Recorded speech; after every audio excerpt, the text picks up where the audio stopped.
आजच्या मननाकरिता आपण दुसरे इतिहास त्याचा 14व्या अध्यायापासून म्हणजे काही रेफरन्सेस आहेत आपण ते पाहूयात.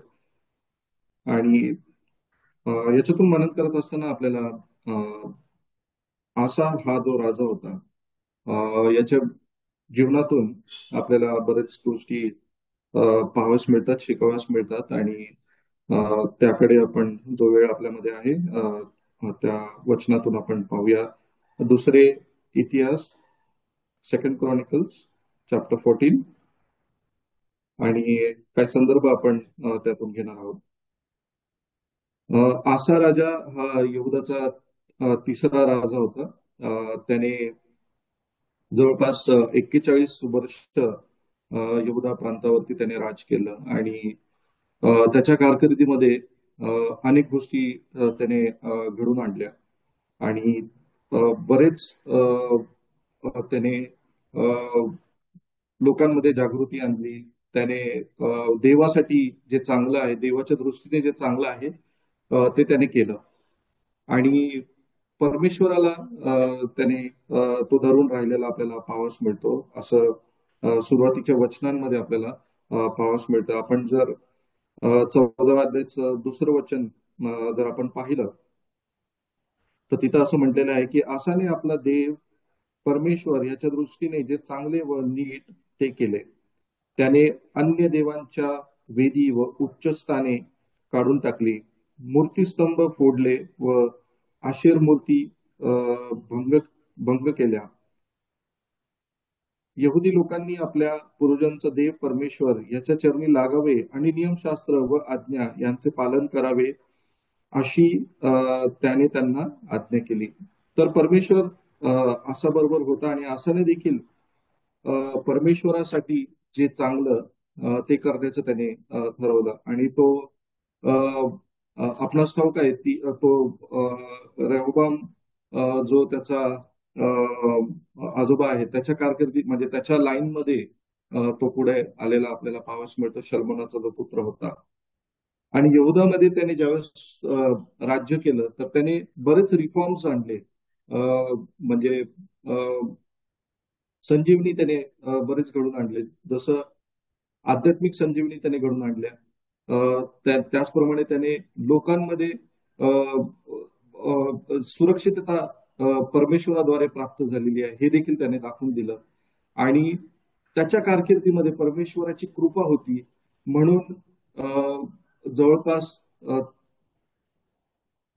अनेक वर्ष त्यांच्या जीवनामध्ये किंवा इस्रायल लोकांमध्ये, यहुदी प्रांतामध्ये युद्ध घडून आलेले नाहीत. आणि आपण ते वाचतो बघा. 6वं वचन जर तुम्ही वाचलं त्याच अध्यायाचं, तिथं असं म्हटलेलं आहे की त्याने यहुदात तटबंदीचे नगरे बांधली, देशात स्वास्थ्य होते आणि त्या वर्षात काही लढाई झाली नाही.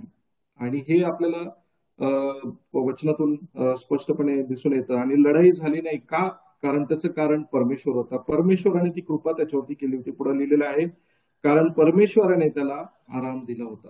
ही परमेश्वराची कृपा त्याच्यावरती होती. आणि म्हणून त्याच्या कारकिर्दीमध्ये त्या वर्षापर्यंत किंवा अनेक वर्ष तिथं युद्ध घडलेलं आपल्याला पाहावयास मिळत नाही. आणि ही परमेश्वराने केलेली इच्छा त्याच्या जीवनामध्ये आपल्याला पाहावयास मिळते. आणि तसं का घडून दिलं परमेश्वराने? कारण का इस्रायल लोकांना परमेश्वराकडे पुन्हा वळून आणण्याची जबाबदारी त्याच्यावरती होती. आणि आसाने तसं केलं. त्याने इस्रायल लोकांना, म्हणजे यहुदी प्रांतातील जे त्याच्या राज्यामध्ये लोक होते, त्यांना त्याने एकत्र केलं. त्याने परमेश्वराची वेदी त्याने बांधली. परमेश्वरासाठी त्याने सर्व गोष्टी केलेल्या आपल्याला पाहावयास मिळतात. आणि त्याच्या कारकिर्दीमध्ये यहुदा प्रांत जो होता तो समृद्धीस लागलेला आपल्याला पाहावयास मिळतो. आणि युद्ध न होणं हा त्यांच्यासाठी एक चांगली गोष्ट होती. कारण का त्या काळामध्ये त्याने ह्या सर्व जे संजीवनी आणायच्या होत्या त्या त्याने ते आणून दिलेल्या आलेल्या आहेत, आपल्याला ते पाहावयास मिळतं. आणि खरोखर परमेश्वराने त्या गोष्टी त्याच्यासाठी घडून आले. परमेश्वराने तो आराम त्याला दिला होता यासाठी की त्याने परमेश्वराची इच्छा पूर्ण करावी. आणि तसं त्याने घडून आणलं. तो यहुदी लोकांमध्ये त्याने बघा पुढचं वचन जर आपण वाचलं तर तो यहुदी लोकांना म्हणाला, चला आपण ही नगरे वसू आणि त्यांना सभोर कोट, बुरुज, वेशी आणि अडसर करू. देश आपल्या हाती आहे, कारण आपण आपला देव परमेश्वर ह्याची कास धरली आहे व त्याने आपल्याला सोहकडून स्वास्थ्य दिलेलं आहे. हे कोणी आसाचे शब्द आहेत. परमेश्वर सर्व लोकांना तो या ठिकाणी तो सांगत आहे की परमेश्वराने हे आपल्यासाठी केलेलं आहे. परमेश्वर, देव परमेश्वर याची कास आपण धरली आहे आणि म्हणून त्याने आपल्याला सोयीकडून म्हणजे सर्व राष्ट्राला म्हणजे त्याच्या लोकांना परमेश्वराने स्वास्थ्य दिलेलं आहे. आणि खरोखर ही परमेश्वराची कृपा त्यांच्यावरती होती आणि हे त्याने एक्नॉलेज केलं, हे त्याने जाणलं आणि लोकांच्या मनामध्ये देखील त्याने हे बिंबवलं की ही गोष्ट केवळ आणि केवळ परमेश्वर त्यांच्या जीवनामध्ये आणत आहे. आणि म्हणून ह्या पुढे काय झालं बरं, पुढे लोकांनी देखील काय म्हटलं, ह्याप्रमाणे लोक नगरे वसून समृद्ध झाली. परमेश्वराचे लोक त्या ठिकाणी समृद्ध झाले का, तर परमेश्वराने आसाला युद्धापासून आराम दिला होता. आणि पुन्हा यहुदी प्रांतातील लोकांनी परमेश्वराकडे आपले अंतःकरण वळावीत, आपलं जीवन त्यांनी पुन्हा परमेश्वराकडे द्यावं, म्हणून परमेश्वराने हे घडून आणलं. आणि याची प्रचिती आपल्याला त्यांच्या जीवनामध्ये पाहावयास मिळते की त्यांची समृद्धी म्हणजे फार मोठी झाली, म्हणजे ते लोक फार मोठे झाले आणि ते परमेश्वरासाठी त्यांनी पुढे सेवा केलेली आपल्याला पाहावयास मिळतं. आणि त्यांच्या संजीवनीमध्ये जसं मी म्हटलं की आध्यात्मिक संजीवनी देखील त्याने घडून आणली, त्याने लोकांमध्ये जागृती आणली. त्याचप्रमाणे त्याने मिलिटरी रिफॉर्म्स देखील त्याने आणलेले आपल्याला पाहावयास मिळतात. मिलिटरी रिफॉर्म्स म्हणजे त्याने पुढं कदाचित होणाऱ्या जे युद्धापासून त्यांचं संरक्षण व्हावं म्हणून त्याने मिलिटरी रिफॉर्म्स देखील आणले. पहा 8, 9 आणि 10 या वचनामध्ये आपल्याला पाहावं मिळतं की आसाच्या पदरी ढाली व भाले धरणाऱ्या लोकांची सेना होती. त्याने यहुदातले 3 लक्ष पुरुष होते, बन्यामिनातले ढाल धरणारे करणारे व तिरंदाज 2,80,000 पुरुष होते. पुढे तो अजून असं म्हटलेलं आहे की 10 लक्ष पुरुषांची सेना 300 रथ घेऊन जरह नगरात नावाच्या एका कुशी त्यांच्यावर चाल करून आला होता. तोपर्यंत म्हणजे हे सर्व त्यांच्या युद्धाची तयारी आपल्याला पाहावयास मिळते. आणि ही शांती ज्यावेळेस त्यांना प्राप्त झाली त्यावेळेस ह्या काळामध्ये आसा ह्या राजाने या सर्व गोष्टी घडून आणलेल्या आपल्याला पाहावयास मिळतात. आणि म्हणून मिलिटरी रिफॉर्म्स देखील त्याने आणलेलं आपल्या लोकांसाठी पाहावयास मिळतं. आणि खरोखर ज्यावेळेस कुशी लोक त्यांच्यावरती स्वार करून आले होते त्यावेळेस काय झालं बरं, परमेश्वर त्यांच्या बरोबर होता. बघा तिथं 11वं वचन, ह्या प्रसंगी आसाने आपला देव परमेश्वर ह्याची प्रार्थना केली, हे परमेश्वरा, सबलांच्या विरुद्ध निर्बलांचे सहाय्य करणारा तुझ्यापासून अन्य कोणी नाही. हे आमच्या देवा परमेश्वरा, आमचे सहाय्य कर, आमची भिस्त तुझ्यावर आहे. आम्ही तुझ्या नावावर भरोसा ठेवून ह्या समूहाशी सामना करण्यास आलो आहे. हे परमेश्वरा, तू आमचा देव आहेस. मानवाचे तुझ्यावरती वर्चस्व होऊ देऊ नकोस. त्याने काय शब्द वापरले इथे शेवटी, मानवाचे तुझ्यावरती वर्चस्व होऊ देऊ नको. खरोखर त्या युद्धास ज्यावेळेस ते गेले तर परमेश्वरावरती पूर्ण भिस्त त्याने ठेवलेली आपल्याला पाहावयास मिळते. आणि त्याच्यावरती भिस्त असताना तो शांतीने भरलेला आपल्याला पाहावयास मिळतं. त्याच्यामध्ये कुठल्याही प्रकारचा तो पॅनिक मध्ये नाहीये किंवा कुठल्याही प्रकारची चुकीची गोष्ट तो घडून म्हणजे त्याच्या जीवनामध्ये तो घडू देत नाहीये. आणि तो संपूर्ण त्याचा विश्वास, त्याचा भाव त्याने परमेश्वरावरती ठेवलेला आपल्याला पाहावयास मिळतो. आणि शेवटी जे शब्द त्याने वापरले ते फार महत्वाचे आहेत. त्याने तिथं म्हटलं की मानवाचे तुझ्यावरती वर्चस्व होऊ देऊ नकोस. आणि खरोखर आपल्याला आसाचे हे शब्द पाहावयास मिळतात. आणि पुढे जाऊन आपल्याला पाहावयास मिळतं की त्यांनी ते कुशी लोकांना अशा प्रकारे त्यांनी मारलं की ते त्यांनी कधीही आपले डोके परत वर काढले नाही. 13व्या वचनामध्ये म्हटलेलं आहे की त्या लोकांनी कधीही पुन्हा यहुदी प्रांतावरती त्यांनी स्वारी करू शकले नाही, कारण का परमेश्वर त्यांच्या बरोबर होता. आणि आसाने परमेश्वराच्या इच्छेप्रमाणे सर्व गोष्टी घडून आणलेल्या आपल्याला पाहावयास मिळतात. आणि खरोखर ही परमेश्वराची दया त्याच्यावरती होती, म्हणून तो सर्व काही तो घडू शकला किंवा करू शकला. आणि हे त्याने एक्नॉलेज केलं आपल्या जीवनामध्ये, हे त्याने समजलं, आणि म्हणून त्या सर्व गोष्टी त्याच्यासाठी घडून आलेल्या आपल्याला पाहावयास मिळतात.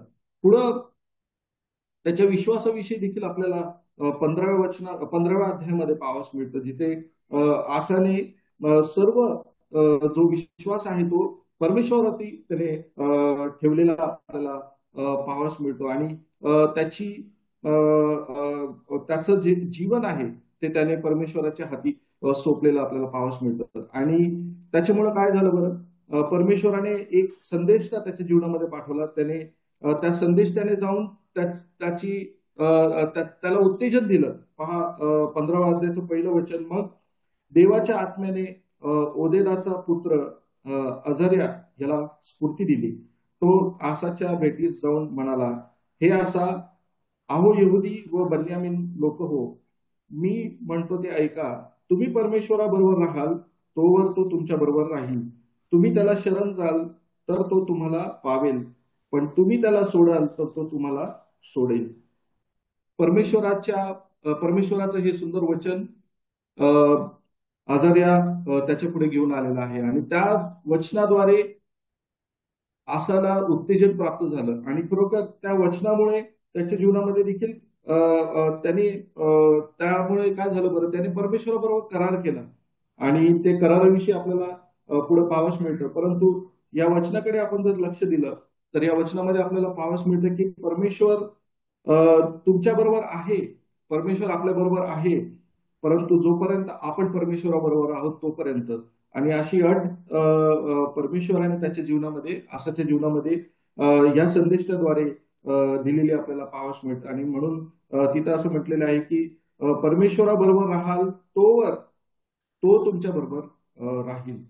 तुम्ही त्याला शरण जाल तर तो तुम्हाला पावेल, पण तुम्ही त्याला सोडाल तर तो तुम्हाला सोडेल. अशी अट परमेश्वराने स्पष्टपणे ह्या ठिकाणी आसाच्या जीवनामध्ये संदेशाद्वारे, आजऱ्या संदेशाद्वारे त्याने पाठवलेली आपल्याला पाहावयास मिळतं. आणि ह्या वचनामुळे आजऱ्याच्या जीवनामध्ये आसाच्या जीवनामध्ये त्याला उत्तेजन प्राप्त झालं. आणि त्याने काय केलं बरं, सर्व यहुदी घराण्याला त्याने त्या ठिकाणी एकत्र केलेलं आपल्याला पाहावयास मिळतं. पहा 9व्या वचनामध्ये, त्याने सर्व यहुदी व बन्यामिनी लोकांना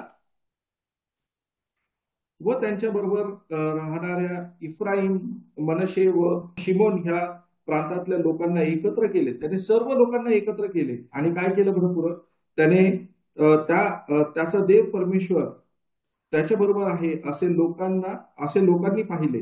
तेव्हा इस्रायलातले पुष्कळ लोक त्याच्या बाजूने झालेले आपल्याला पाहावयास मिळतात. त्याचा परिणाम काय झाला बरं, ज्यावेळेस लोकांचा पुढारी तो परमेश्वराच्या इच्छेप्रमाणे ज्यावेळेस तो करतो त्यावेळेस लोक देखील प्रभावित होऊन त्याप्रमाणे करायला तयार होतात. आणि म्हणून आशाच्या ह्या कृतीमुळे, आशाच्या परमेश्वरावरील ठेवलेल्या विश्वासामुळे ती गोष्ट कुणी पाहिली बरं, लोकांनी ऑब्झर्व केली. त्याच्या प्रांतातील लोकांनी ती गोष्ट जवळून पाहिली. आणि म्हणून त्यांनी देखील काय केलं बरं, ते काय झाले, आशाच्या बाजूनी झालेले आपल्याला पाहावयास मिळतात. याचाच अर्थ ते देखील परमेश्वराबरोबर चालण्याचा त्यांनी निश्चय केलेला आपल्याला पाहावयास मिळतं. आणि पुढे 12व्या वचनामध्ये मग ह्या सर्वांना लोकांना एकत्र करून त्याने काय केलं बरं, देवाशी करार केला. काय करार केला, त्याने असा करार केला, 12वं वचन, त्याने असा करार केला की आम्ही जीवे व्हावे आपल्या पूर्वजांचा देव परमेश्वर ह्याला शरण जाऊ. त्याने काय केलं, हा करार परमेश्वराबरोबर केला की जीवे भावे, सर्व जीवाने आम्ही कमिट करतो की आम्ही आमचा देव, आमचा पूर्वजांचा जो देव आहे त्याच्याशी आम्ही एकरूप राहू, त्याला आम्ही शरण जाऊ. 13वं वचन, लहान असू किंवा थोर असू, स्त्री असू की पुरुष असू, जो कोणी इस्रायलाचा देव परमेश्वर याला शरण जाणार नाही त्याचा वध करावा. असं त्याने या ठिकाणी काय केलं बरं, त्याने शपथ वाहिली, जणू काही त्याने या ठिकाणी परमेश्वराबरोबर त्याने करार केला. आणि या करारामध्ये सर्व लोक देखील सामील आहेत, कारण का त्याने लोकांसमोर लोकांना एकत्र बोलून त्याने हा करार केलेला आपल्याला पाहावयास मिळतं. आणि त्याने जवळपास 30 वर्षापर्यंत 19व्या वचनामध्ये पहा तिथं असं नमूद केलेलं आहे की अशा राजाच्या कारकिर्दीच्या 30व्या वर्षापर्यंत पुन्हा युद्ध कधी झाले नाही. तर जवळपास त्याच्या त्या 30व्या वर्षापर्यंत राज्याच्या वर्षापर्यंत युद्ध पुन्हा झाले नाही. आणि याचं सर्व श्रेय कुणावरती होतं? परमेश्वरावरती होतं, कारण का परमेश्वराने त्याच्या इच्छेप्रमाणे त्याला आसाला तसं त्याच्या जीवनामध्ये होऊ दिलं, कारण का त्याने परमेश्वराबरोबरती करार केला होता. आणि खरोखर सर्व यहुदी प्रांतातील लोक आसाचं प्रभाव त्यांच्या जीवनामध्ये देखील झालेला आपल्याला पाहावयास मिळतं. आणि म्हणून सर्व लोक देखील परमेश्वराच्या चरणाशी आलेले आपल्याला पाहावयास मिळतं. आणि त्याने सर्व मूर्ती, आपण सुरुवातीला देखील वाचलं की त्याने त्या काळामध्ये त्यांच्या राज्यामध्ये होणारे सर्व मूर्तीपूजा आणि त्या सर्व गोष्टी त्याने नष्ट केल्या. आणि सर्व मूर्ती त्याने नष्ट करून पूर्ण देवाच्या वेदी त्याने बांधलेल्या आपल्याला पाहावयास मिळतं. एवढंच काय, तर 16व्या वचनामध्ये त्याची आई माका ही ही देखील मूर्तीपूजक होती. आणि त्यामुळे त्याने तिला राजगादीवरून, राजमातेच्या गादीवरून त्याने, पदावरून त्याने तिला देखील हटून दिलं. का? तर ती देखील मूर्तीपूजक होती. 16वं वचन तुम्ही वाचलं तर आपल्याला ते दिसून येईल. तर इतकं त्याने स्वतःला कमिट केलेलं आपल्याला पाहावयास मिळतं. त्याने जो त्याचा शब्द परमेश्वराला जो दिला होता त्याप्रमाणे त्याने केलेलं आपल्याला पाहावयास मिळतं. परंतु ह्या सर्व प्रसंगामध्ये आपल्याला पाहावयास मिळतं की आसाने देवाच्या इच्छेप्रमाणे केलेलं, त्याला जसं पाहिजे त्याप्रमाणे त्याने केलेलं आपल्याला पाहावयास मिळतं. परंतु 16व्या अध्यायामध्ये ज्यावेळेस आपण येतो त्यावेळेस आपल्याला पाहावयास मिळतं की आसा तो करार विसरलेला आहे. आसाने परमेश्वराच्या इच्छेच्या विरुद्ध तो वागलेला आपल्याला पाहावयास मिळतं. ते कधी झालं? 36व्या वर्षाच्या कारकिर्दीमध्ये त्याने ती गोष्ट तो घडून आला. बेन हदाद, आपल्याकडे वेळ नाही त्या डिटेलमध्ये आपण जाणार नाही, परंतु बेन हदाद हा जो राजा होता त्याच्याशी त्याने करार म्हणजे त्याने हात मिळवून इस्रायल घराण्यावरती त्याने काय केलं बरं? स्वारी केली आणि त्यांच्यावरती त्याने युद्ध त्याने त्या ठिकाणी लढवलेलं आपल्याला पाहावयास मिळतं. आणि परमेश्वराच्या घरामध्ये असलेलं जे काही सोनं आणि नाणं होतं ते सर्व त्याने काय केलं बरं? त्या गोष्टीसाठी त्याने करार म्हणून त्या गोष्टीसाठी त्या राजाला, बेन हदाद राजाला त्याने ते देऊन टाकलं.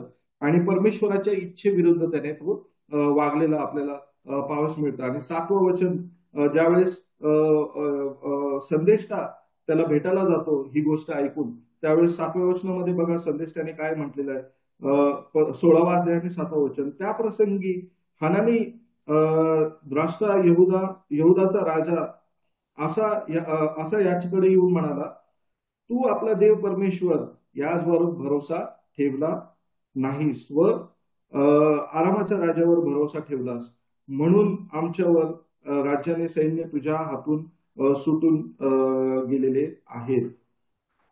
तर त्याने काय केलं बरं? परमेश्वरावरती भरोसा ठेवलेला नाही या प्रसंगामध्ये. आणि ही ज्यावेळेस ज्यावेळेस लढायची होती तर तो विसरला की मागील लढायांमध्ये परमेश्वर त्याच्याबरोबर होता आणि परमेश्वराने त्याला सहाय्य केलेलं होतं. परंतु ती गोष्ट तो विसरून गेला. आणि ह्या प्रसंगामध्ये त्याने स्वतःवरती तो रिलाय राहिला, स्वतःवरती त्याने भरोसा ठेवला. आणि त्याने काय केलं बरं? त्याने कुणावरती, परमेश्वरावरती भरोसा न ठेवता त्याने इतरावरती म्हणजे बेन हदाद या राजावरती त्याने भरोसा ठेवला.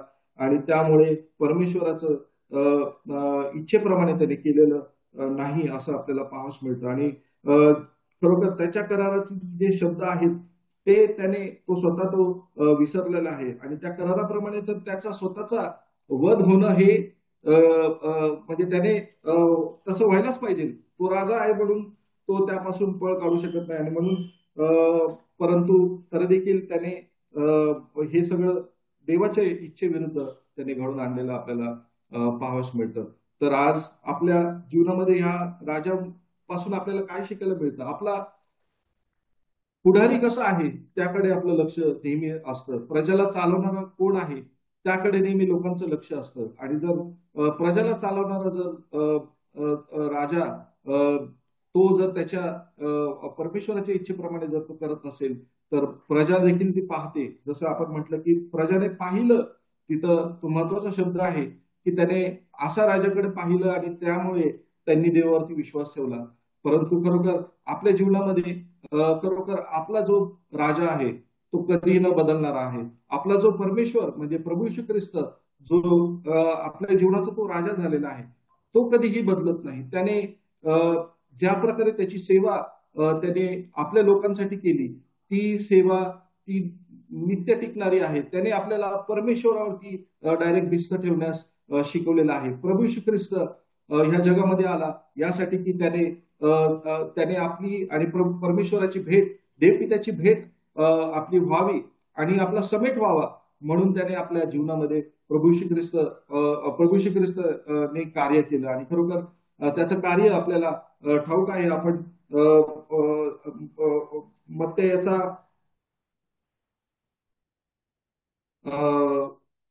6वा अध्याय आणि प्रभू श्री ख्रिस्त स्वतः या ठिकाणी शिकवत आहे लोकांना. जर तुम्ही करार जर करत असाल तर तो पूर्णपणे त्याने पाळायलाच पाहिजे. आणि जर पाळता येत नसेल तर आपण कुठलाही करार परमेश्वराबरोबर करायला नाही पाहिजे. बघा 16 मत्ते याचा 6वा अध्याय डोंगरावरील प्रवचनामध्ये परमेश्वर आणि प्रभू श्री ख्रिस्ताने स्वतः ते शिकवलं आपल्याला. 33 ते 37 या वचनामध्ये आपल्याला पाहावयास मिळतं. खोटी शपथ वाहू नकोस तर आपल्या शब्दा परमेश्वरापुढे खऱ्या कर म्हणून प्राचीन काळच्या लोकांनी सांगितले होते. हेही तुम्ही ऐकले आहे. मी तर तुम्हाला सांगतो, शपथ वाहूच नका, स्वर्गाची नका कारण ते देवाचे राजासन आहे. पृथ्वीचेही वाहू नका कारण ती परमेश्वराचे पादासन आहे. यरुशलेमेचेही नका कारण ती थोर राजाचे नगर आहे. आपल्या मस्तकाचेही शपथ वाहू नकोस कारण तू आपल्या एकही केस पांढरा किंवा काळा करू शकत नाहीस. तर तुझे बोलणे होय तर होय आणि नाही तर नाही एवढेच असावे. ह्याहून ते अधिक ते वाईट पासून आहे. खरोखर परमेश्वर प्रभू श्री ख्रिस्त स्वतः या ठिकाणी शिकवत आहे. जर आपल्याला शपथ पूर्ण करता येत नसेल तर आपण परमेश्वराला कुठलीही शपथ न करावी ते बरं राहील. आणि खरोखर परमेश्वराची ही इच्छा आहे. आणि प्रभू श्री ख्रिस्ताकडे सर्व आज अधिकार आहेत आणि त्या राजाच्या कारकिर्दीखाली आज आपण आहोत. परमेश्वराने ते सर्व काही त्याच्या हाती दिलेले आहे. मत्ते याचा 28वा अध्याय आणि 18वं वचन. तेव्हा येशू जवळ येऊन त्यांच्याशी बोलताना म्हणाला, स्वर्गात आणि पृथ्वीवर सर्व अधिकार त्याने परमेश्वराने मला दिलेले आहेत असं प्रभू श्री ख्रिस्त म्हणत आहे. आणि प्रभू श्री ख्रिस्त आपला खरा आज तो कसा आहे बरं, तो आपला राजा आहे. आणि त्याची कारकीर्द तो कशी चालवतो, तो नम्रतेने चालवतो. त्याची कारकीर्द फिलिप्पियस पत्र 2रा अध्याय आपण वचन वाचणार नाही परंतु तिथं दुसऱ्या अध्यायाच्या 5व्या वचनापासून जर वाचलं परंतु 9व्या वचनामध्ये काय म्हटलंय, ह्यामुळे त्याच्या नम्रतेमुळे काय झालं बरं, ह्यामुळे देवाने त्याला अतिउच्च केले आणि सर्व नावांपेक्षा जे श्रेष्ठ नाव ते त्याला दिले. खरोखर ही परमेश्वर आपला प्रभू येशू ख्रिस्त अशा प्रकारे राज्य करतो. ही परमेश्वराची इच्छा आपल्या जीवनामध्ये पाहावयास मिळते. याकोबाचं पत्र याच्यामध्ये देखील 4थ्या अध्यायामध्ये 8व्या वचनामध्ये म्हटलंय, तुम्ही जर परमेश्वराच्या जवळ असाल तर परमेश्वर तुमच्या जवळ आहे.